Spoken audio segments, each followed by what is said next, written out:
I would say 13% of people on the internet are cool. The rest of them, they're just a bunch of animals. Why would you want to talk to them? Wait, you're saying only 13% of people are cool. 13% are cool. The other 87% are writing horrific stuff under YouTube videos. They're assholes. Yeah. When I was growing up, you were afraid of your dad. He came home, he came in the front door, you went out the back door. You just remember going into the woods and you just stay in there till his car left again. You're thinking about going back to church. Yeah. I don't believe in any of it, really. And my church, I feel like I'm going there, I'm helping to pay for a legal team. So I don't want to go, no, they only raped kids. Come on, here we go. You're not against that, are you? Jesus Christ. Dude, if you took 90% of my text messages and phone messages and you put them on the news, you would run out of podiums to put in front of me that I would have to apologize. The crap me and DeRosa say to each other, forget it. So you can choose to take a comedian seriously, but that doesn't mean that I now meant the joke, and you can start saying that they're statements, you know? Okay. Did that make sense? Yeah. Going around saying that 87% of the world sucks, you're not going to get one. No, but this is the thing. You're not going to give you one. I can say that because there's nothing you can take away from me. What are you going to do? You're going to say I can't do stand-up in strip malls anymore? That's usually the punishment for the genius. I fly a lot, and there's this whole new thing of generation of people that take their socks and their shoes off on the plane. You got to look at their smelly feet, and then they'll literally stand up and they will walk into a commercial airline bathroom. Yeah, use it and then walk and sit back down again. That's not right. Yeah, if I was a dictator, those people would be eliminated. No, I obviously became a dad late at 48, so I got to make sure. I got to be there for at least 30 years to make sure, you know, she doesn't marry a jerk. And then, yeah, then I can just kick off and that'll be it. Happy holidays, everybody. There you go. I think he just kind of like told people what to invent. Like he just kind of came in like, I want my whole music collection in that phone. Get on it! And then all these nameless, faceless guys made it happen. Yeah. And then they have the big nerd concert and he goes out there by himself. No belt, you know, sneakers on. I just didn't buy it. If you went to a restaurant and you didn't like the meal, the chef doesn't owe you an apology. You know, you just don't go to the restaurant anymore. Right. Rich kids just sit around, you know, doing blow, sitting in Ferraris. They don't do anything. It's the poor kids that they make stuff happen. So Yeah. Why respond to somebody who's being negative to you on Twitter? Because it's fun.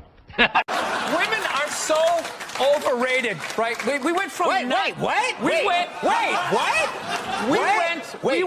we went from not listening to them to now it's ridiculous. Like that Believe women. It's like all of them. I mean, I don't know. Again, the good old days. Yeah. Anyway. You know what? They don't even call it Alphabet City anymore. You know that? They call it like the Lower East Side. Things, gentrification, whatever. Was that offensive to illiterate people? What about the angle, there was a lot coming from the Hillary Clinton camp that Trump is bad for children. And they had a lot of ads that said, you know, children are watching this guy Oh, we all know talk. that children 5 and 6 years old are always tuning into the debates. Taking notes. That's what I did when I was a kid. I'll never forget that. Because it goes the opposite direction now, of course. You get a tax break for the more kids you get. So you're saying it should go the other direction. Yeah, no more kids. I'm anti-kids. They need to be stopped. It's one year what people should do.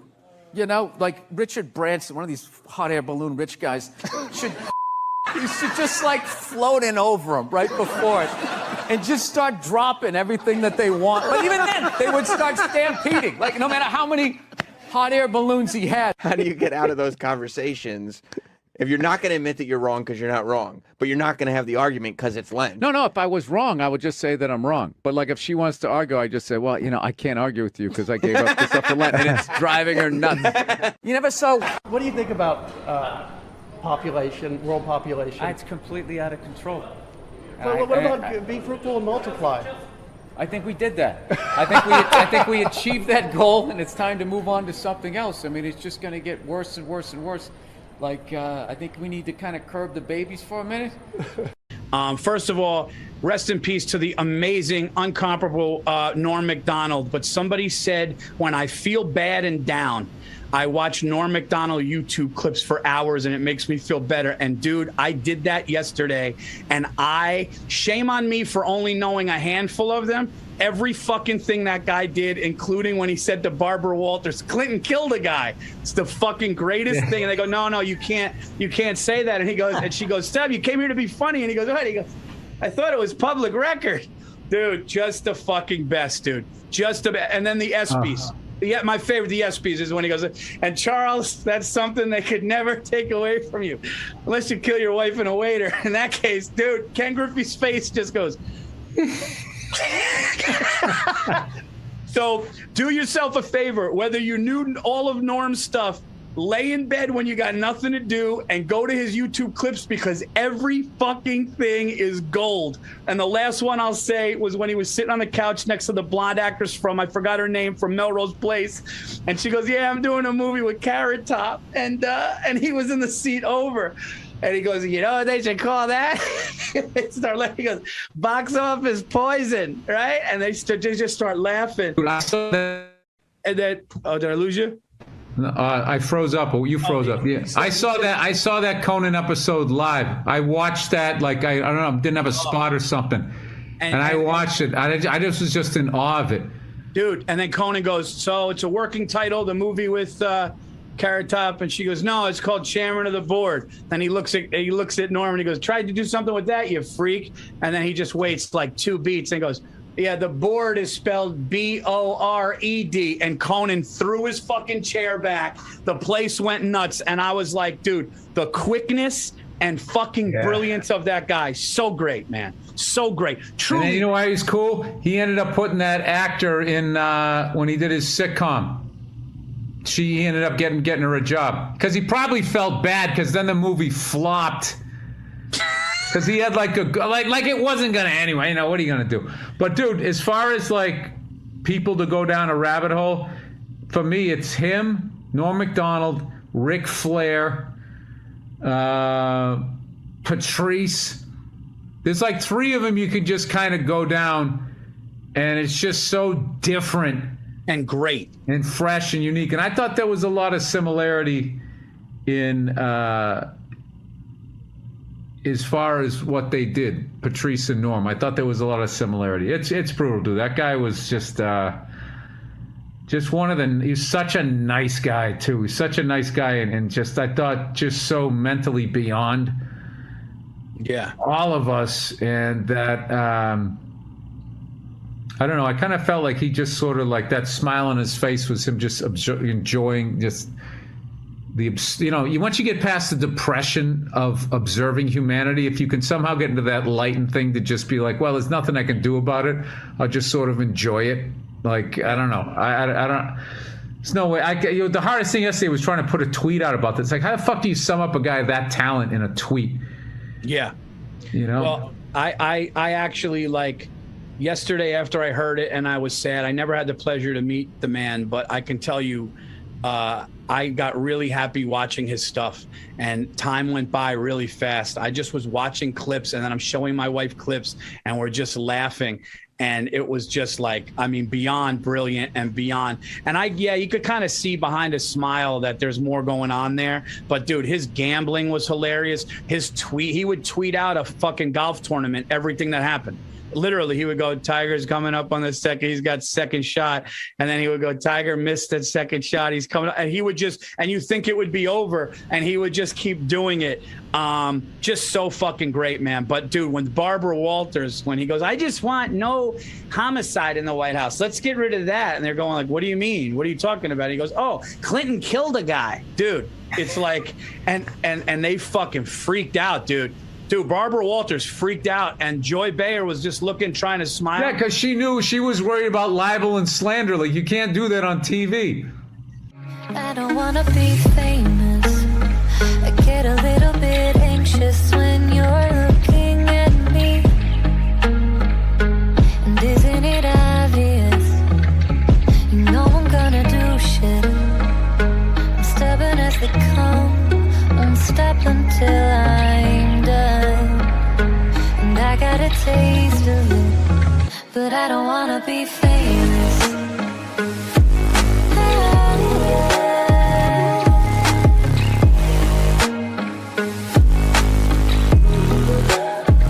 I don't wanna be famous. But he can do it because he's a comedian and Bill Clinton's a public figure. It's a weird kind of thing. But she had never dealt with somebody like him. He said, "Oh, Clinton killed a guy," like he was telling her for the first time, which was so great. And they just fucking freaked out. But anyway, rest in peace to one of the greats. Watch his clips, and it's a big blow. You could feel it. He's one of those you could feel. So yeah, no, that was a big one. And I got to tell you, you need guys. I just don't know. Why can't somebody who's a fucking, I don't want to wish that on anybody, but one of these cancel culture people, just, comedian that tries to take out other comedians every 5 I mean, what? I mean, the fact that there's fucking comics out there doing that to other comics, talking about events where they weren't even there. I know. And they're literally getting this information as I'm getting it, and they just comment on it and try and help take a person out when you weren't even there. Why would you comment one way or the other? Yeah, it's. And then you present yourself as like the hero and this champion and all of that fucking shit. Oh, and there's a couple of them, Paul. I swear to God, they're worse than the fucking people they're going after. And I'll leave it at that. New York has the power and the money, and Washington, D.C. gets the notoriety, and Boston and Philly got a little chip on their shoulder. Like, it's almost like we'll show you. Like, the media's tough. That's a bunch of crap that just the media came up with. Like, they always sit there going, like, Boston and Philly feel inferior to New York City. I wasn't sitting there going, oh, I like the John Hancock Tower, but have you seen the Empire State Building? Oh, what I would do to kill for buildings like that. I didn't care. You know something? Once I saw the whole Baker Mayfield thing, once you get your opinion, you're like crazy with it. You just won't back down. You had a pro athlete sitting here. Right here. Yeah. Got right in his kitchen. You're gym class Jerry over here arguing with the guy like you got drafted too. It was ridiculous. And then I see this play right here. Now watch this, Baker. And you throw a touchdown, and instead of, now I don't like this. I'm going to tell you right now. How come you're not, what? Where are you going? Where are you going over there? Our band is over there. Our student section's right there. And then straight back to our sideline. What about your teammates? Did you watch the rest of the game? I watched the whole game. You did? So you saw me celebrate with my teammates like the 3 touchdowns before that too? I don't like that. Oh, okay. You want me to be a soft, one of those Twitter tough guys? When guys come and sit on the couch, I go right after them. Don't you respect me for that? No, I don't. Your big dumb desk hiding behind your microphone. I respect you for keeping it real, Colin. Yeah, I kept it 100. What about when you call somebody out and then have them in front of you? That's punk. Can't do that. But then you can actually just admit that you're wrong when the guy's delivering, because now he's delivering, he's still trashing. Well, yeah, he's not admitting that he's wrong. That's what I'm saying. Guy, Tom left Belichick, and there was this sense that Belichick wore his ass out. He was exhausted from it. If you had to pick. Oh, my God. Are you going to go Real Housewives on me here? Well, I'm saying. You weren't in the locker room. You don't know what happened. Who did you talk to? I'm American. Some other guy who never played professional sports by the water cooler? You don't know what happened. I heard you have a terrible theory, and I want you to say this. So your theory on Boston is, let's just wait till LeBron's old. You don't want to be aggressive and get players. I didn't say that. What did you say? You got misinformation. What did you say? Well, why would you say I have a horrible theory without checking with me first? It's like you already threw me under the bus. Well, I get it. You got a big desk. You seem so reasonable. Our Patriot fans, like, it's so funny. With the Red Sox, it doesn't matter how great you are. I just love how you go into questions. Okay. So just you seem so reasonable. Okay, what unreasonable Boston person are you going to trash this time? Okay. So with the Red Sox, we're discussing politics. Well, let me finish here. Okay. When the Red Sox, no matter how great you are. What do you think we do there? You're in your comedy prime right now. Like, this is, you got about 8 years left. How do you judge that? Because your energy level is high. You're nimble. I mean, dude. And what are you doing? I'm not like an athlete. I'm going to blow out an Achilles and I can't write a joke anymore. If I blow out an Achilles, that's 20 minutes of material. I think it's easier to be funny in lousy weather. Seinfeld calls it the comedy jet stream. Seattle, Minneapolis, Boston, New York. Nobody's funny in Phoenix.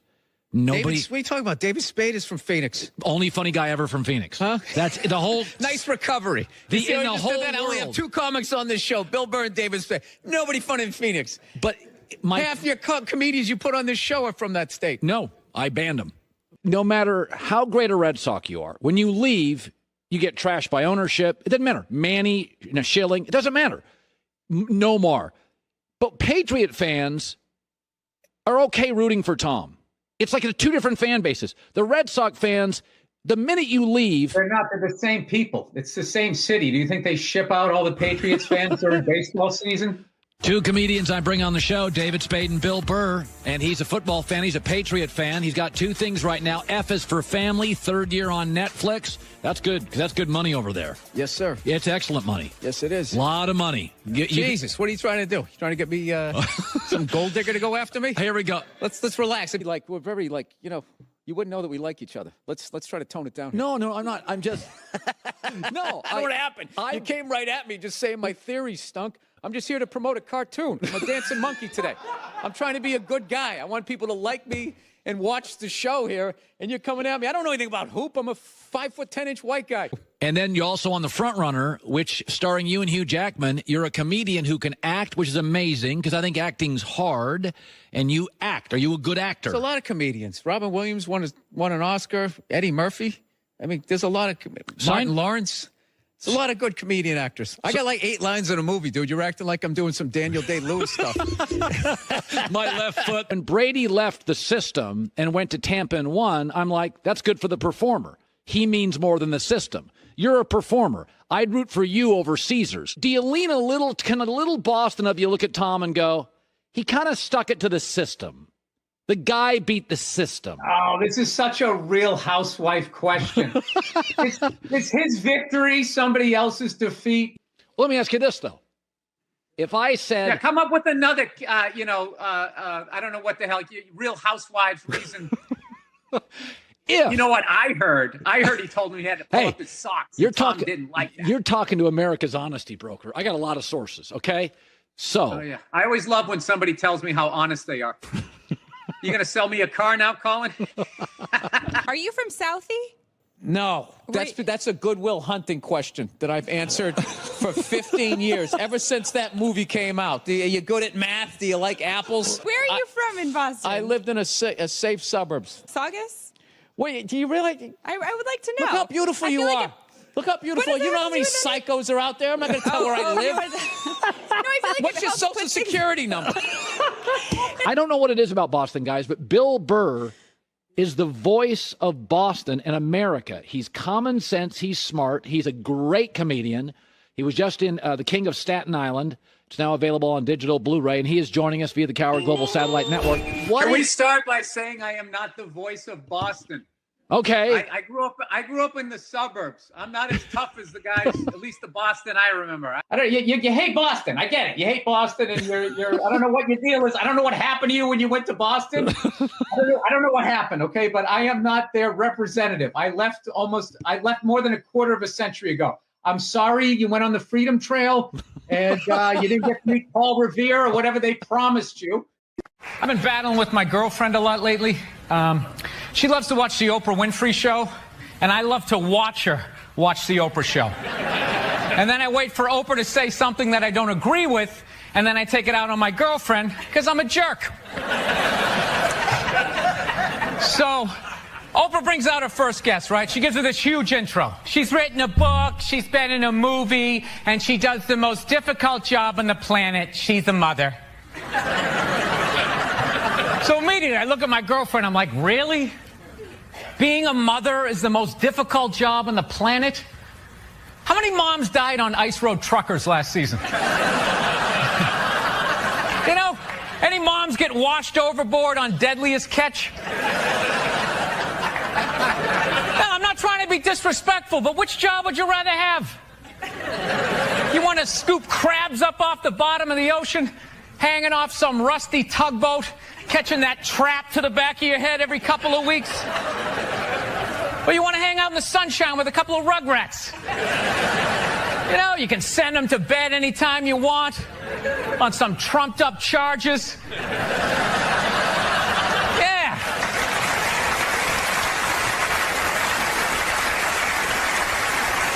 Trumped up charges, yeah, because you want to have a drink and watch The Price is Right. I'm wrong. No, maybe it is. Maybe it is the most difficult job. I mean, I thought roofing in the middle of July as a redhead, you know, I thought that was a difficult job.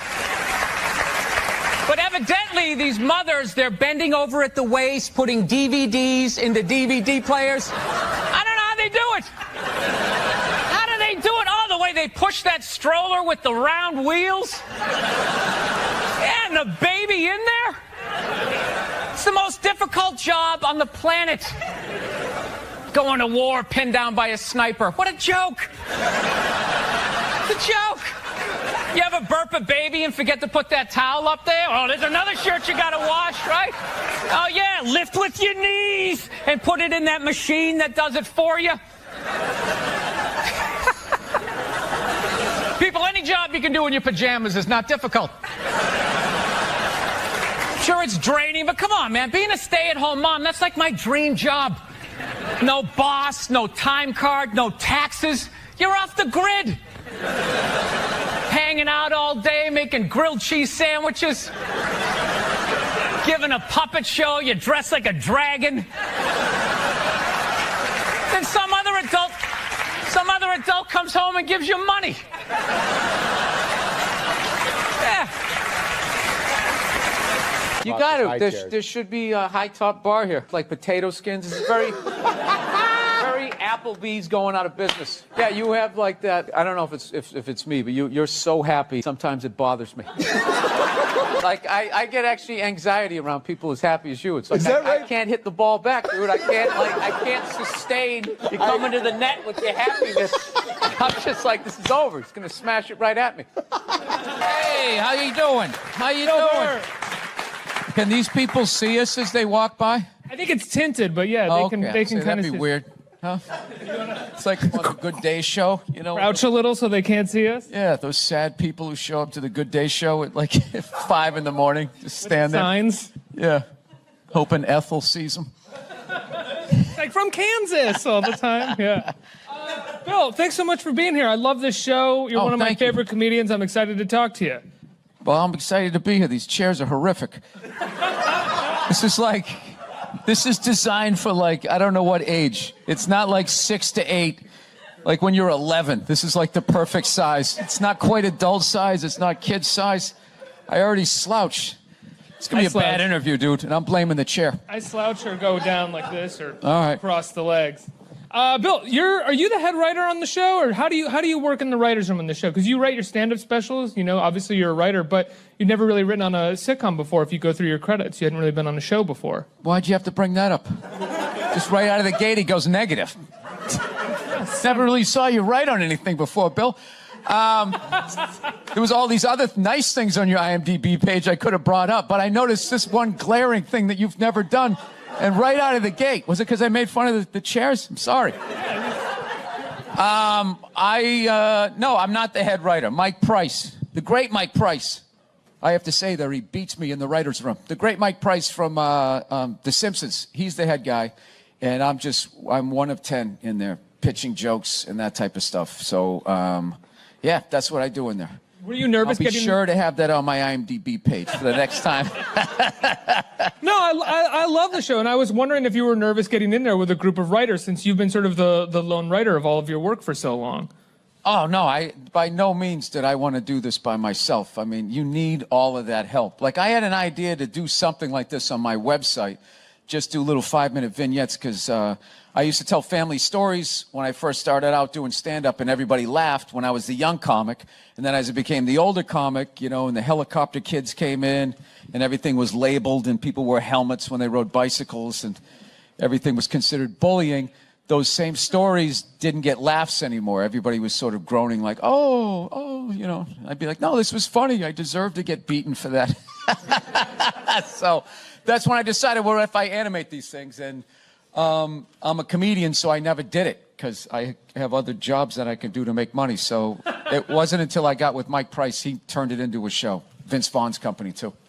And what was your initial, so was this the idea that you initially had going into it, that it would look like this? No, I had no idea what it was going to look like.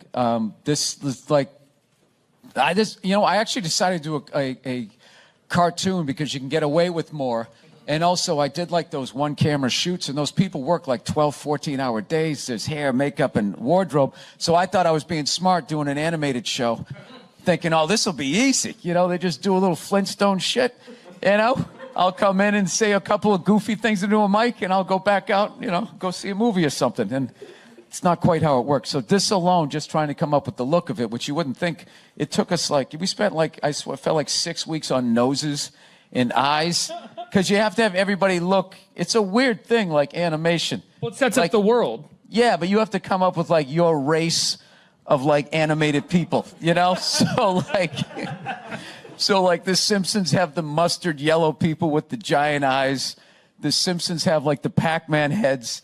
So you got to kind of come up with your own thing that hasn't been done before. So I hope we did. We try to have like we wanted the 70s look the way most of my friends remember it. I mean, the way Hollywood does the 70s is everybody looked like Ron Burgundy or the Bee Gees or something. And that was, you know, that was a group of people. And everybody drove a Pacer, which they didn't. I remember when that car came out, me and my wife was like, that was me and my mother. What the hell's wrong with me? So that was the ugliest piece of shit I've ever seen. Sorry. I went out to a diner till like 4 a.m. last night. I got into an argument over music. This kid was trying to tell me that the Foo Fighters were better than the Beatles, and I just couldn't handle that. Wait, what? Let's stick to this for a second, if you don't mind. Who the hell was arguing with you that the Foo Fighters are better than the Beatles? He said he didn't like the Beatles because they didn't. When I listened to their music, he goes, "It doesn't make me want to get on an elliptical." Like, this is how this guy judges music. Like, it makes him want to work out. So, like, with that analogy, it's just like, hey, I don't like Mozart because it doesn't make me want to grab ankle weights. You know, I don't even. And like an idiot, I actually argued with this person. Like, they're that far down the boulevard. Like, I was going to bring them somewhere to where I was. My eggs were getting cold, and I stayed in it. It was such a waste of time. It's just one of those days you wake up at like noon hating yourself. Like, I'm decades beyond having these things happen to me, and how did you argue with that? If it started there, how did you argue about it? Upsetting other people. I vaguely remember saying to some guy there, like, because he was giving me shit for how loud I was being. I finally said to the guy, "Go, dude, who the fuck orders spaghetti at a diner?" And I didn't hear another word out of him, so I was proud of that. The one person who's excited for the huge menu orders spaghetti. You know? Yeah, at some point I was going to make a point here. That's why I keep looking at here, and I just realized I'm blocking myself out of the camera. I love that you have the jib camera for this, like it's an action movie. Let's swoop in at these two guys sitting in these unbelievably small chairs. I literally feel like I'm going to fall onto the floor. This is insane. You really went all out with the audience, though. They got full-size adult chairs. Are these like from the 20s before they had like horse tranquilizers in our food? When everybody was like 5'1"? Yeah. Wait a minute, do you own Fab TV? Yes, how do you know that? Because you're so friggin' dressed down. You just had that vibe. This is how CEOs, like, I knew it. I was just like, this guy's not by the way, like I had to take my host out. The cameramen are dressed better than you are. I knew it. I was just like, this guy's not a reporter. Didn't even know the name of the show. Didn't even know the name of the show. Wow. Well, you know what? Take it as a call. I wanted an interview. I'm like, no, I got to be in with Bill Burr. You're one of my idols. So were you supposed to interview me? Okay, here. Unbelievable. What is that all? There you go. Now it looks like an interview. You know, Mr. Burr, you know, how does it feel? Okay, I saw, these are the first 3 movies I saw. I saw For the Love of Benji. Yeah. And then we saw Scarface. She didn't know what it was. She knew it was like a gangster movie, but she thought it was like, you know, like Kojak or something. And if she wanted to leave then, I would have, but she didn't. She just is very reserved. She's just kind of like, maybe this will get better. Like, she just... Hey, how are you? What's going on? Nice to be here. I thought this was over by 7. I'm a stand-up comedian. I tell shit jokes around the country. It's what I do. And I got to be honest, like, I don't know much about writers. You know, I used to think you guys were a bunch of nerds who couldn't hold up your end of the conversation, you know, with strange shoes. I did. There was going to be yet another pilot that was going to fail. I'd just be sitting in a coffee house trying to talk to these writer, and it just would never connect, you know? So I always end up just staring at their shoes, but like, I don't know. I've always been like an idiot. And, no, I did. I used to think like a pony was a little horse. And there was these people down the street had this pony for like 7 years. And one day I said to my mother, I was like, when's that pony going to become a horse? So, I don't know. I didn't understand what you guys did. Like being in a writer's room. I never really understood, like, what a fucking hell it is. And the last 2 years of my life, I've spent it in there. And, like, I've just never contemplated suicide more times in my life, you know? Every time you get that note, like, you know, I don't think we earned this moment. This isn't in our palette. Like, well, who do I root for? I just always just think, you know, there's always that sweet option. We're on, like, the 8th floor. I just think it. I think I could hit my car, you know? Maybe land right in the driver's seat and be poetic. No, I do. Just sitting in a writer's room all day. I come home, I just stare at the wall. I can't hear my wife's voice. My drinking is off the rails. And I just want to say to all you guys, I really respect now what the hell it is you guys do, because it is, without a doubt, the toughest job out here. So thank you for writing shit for me to say.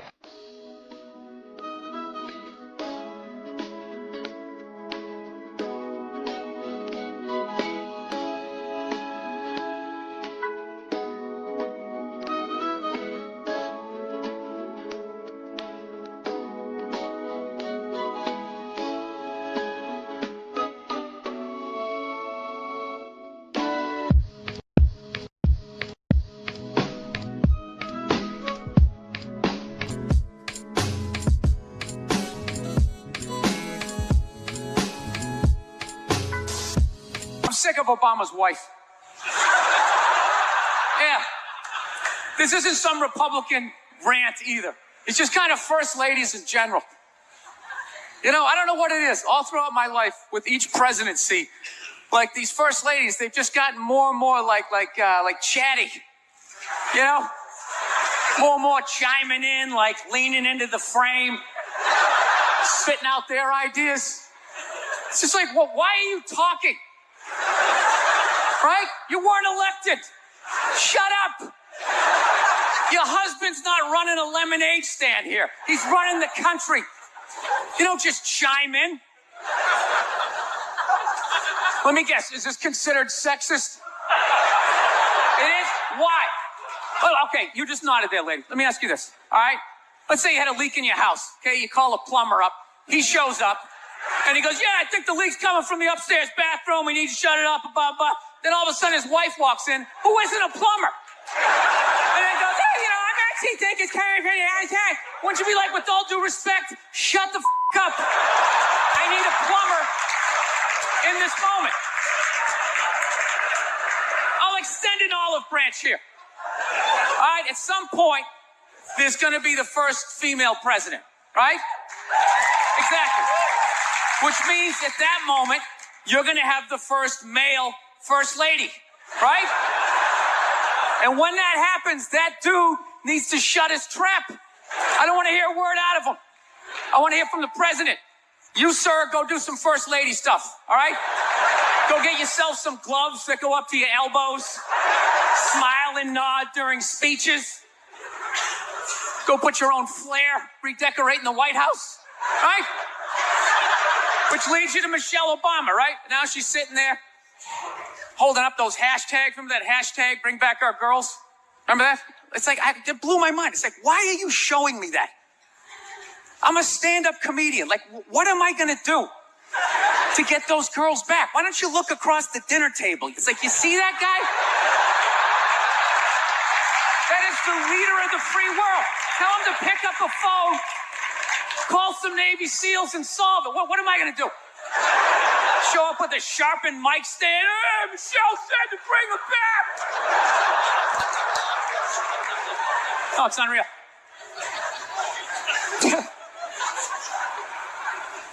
I'll tell you what kills me. Hillary Clinton might run. She might run. That blows my mind. I mean, how she became a senator. She went from being the president's wife to being a senator. Just like that. Lateral move.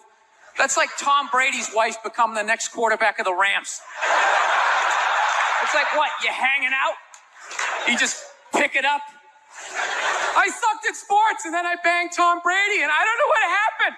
I just picked up a ball. I started lacing it. I'm leading receivers. It was incredible.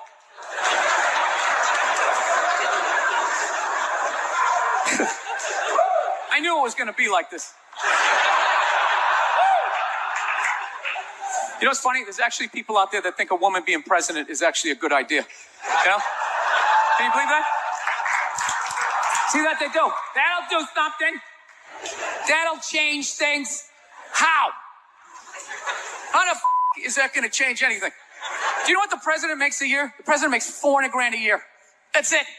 He's trying to keep billionaires in line, making $400,000 a year. That's all he makes. He makes less than some people blogging on the internet. The president should have you money, right? He shouldn't be sitting there with his pockets turned and saying, I need your help to give me the job, right? What do you guys all donate to the campaign? Is that what it is? So I got a dog recently. That's a big thing in my life. I went down to the pound and I got a free dog. That's how I say it. I don't say I rescued a dog. All right, it's obnoxious and it's not true. Sick of people doing that. She's a rescue. Yeah, I rescued her. Really? Did you pull her out of a burning building? My girlfriend actually, to be honest with you, got the dog while I was traveling. I was in a different state. My girlfriend got us a dog. Classic female move, you know? That's just a 10 to 15-year commitment. Why would you include me in that decision?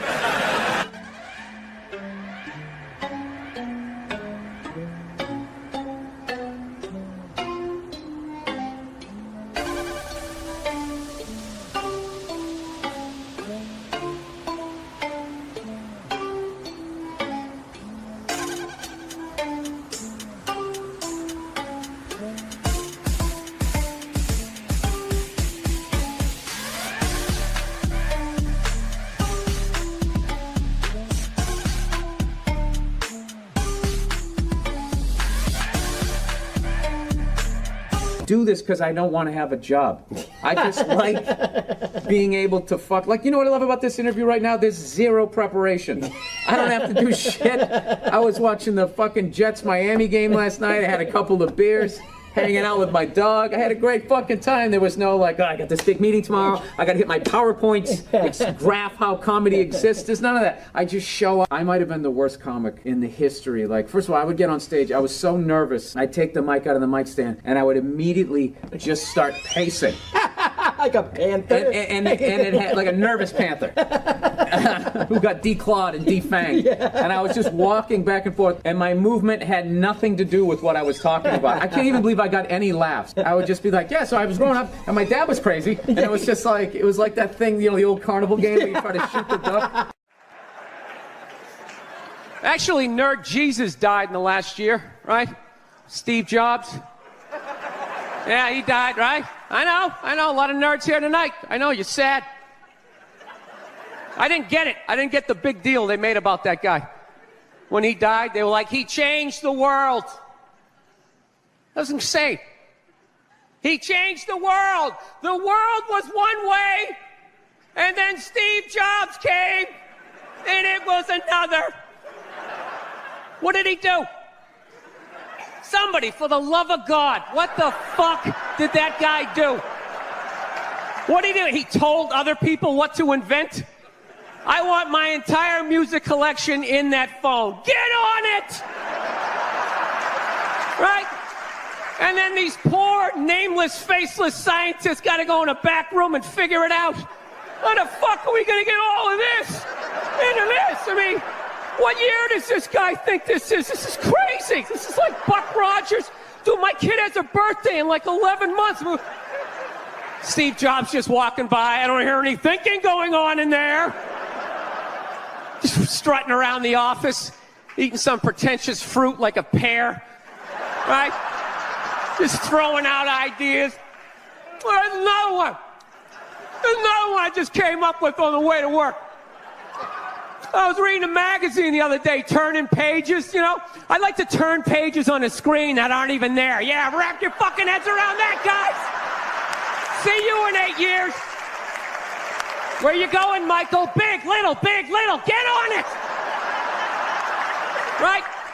And all these people slave away to make his vision come true. And then they have the big nerd fest, right?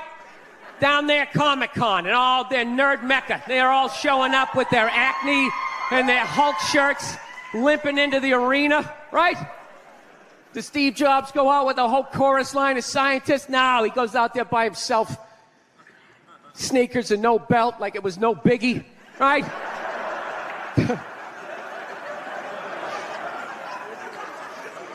Like he's Tesla tapping into the atmosphere. I know, this is always uncomfortable. I know, you bought into it, right?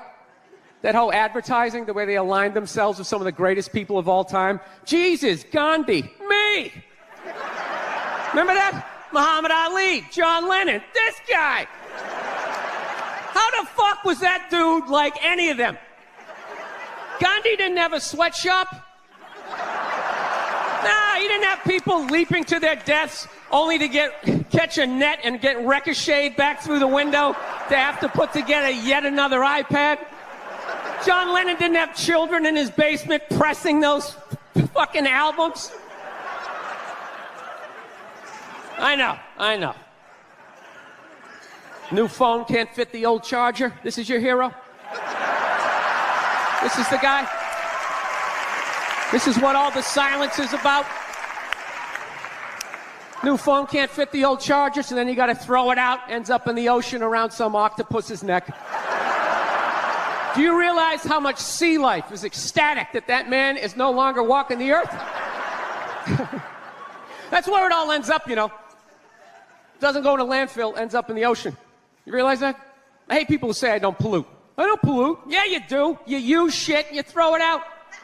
Well, you think because you put it in like a basket, it just poof, disappears? Everything you ever used is somewhere. You ever think about that? Remember that flannel shirt you bought back in the day when you got into Pearl Jam?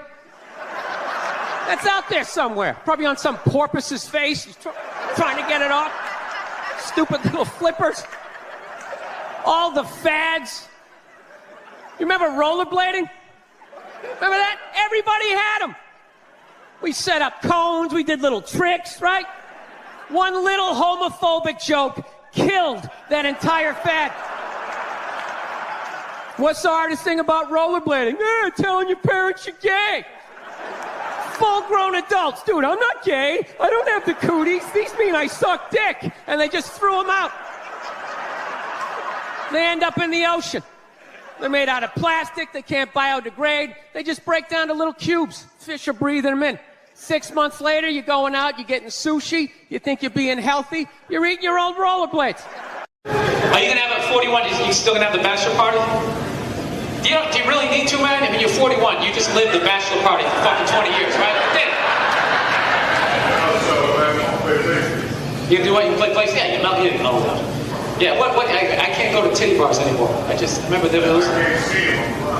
You can't see him? You're blind? Jeez, well, thank you for fucking bringing it all the way down to I didn't ask you about your eyesight. Jesus Christ, you got problems with your kidneys too? We can just turn this into a benefit?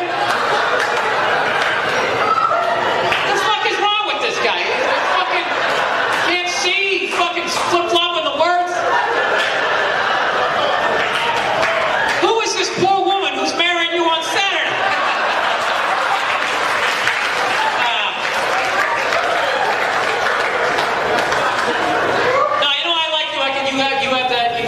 I don't give a fuck in a good way tone. Like, it's probably why you stayed single so long. Do you ever like, the best man is blind too? Really? Yeah, I get it. Well, first of all, you're not fucking blind. You know what? You're looking around too much. You're like, first of all, you were blind. What the fuck are you looking back at him for? You need to work on your fake blind shit. Jesus Christ. You really tried to make me look like an asshole there. I couldn't see with the fucking lights. All of a sudden I see this guy, this blind guy. Oh, with this guy right here with the red shirt. I mean, with the clothing. Where are you again? Just direct my head. Oh, there you are. Jesus Christ. Is that what you do? You do shit like that? I appreciate a good scam, man. That's not fucking better than that. You know what I mean? It's no scam, dude. It's for real, man. What? It's no scam. It's no scam? You guys are all fucking blind.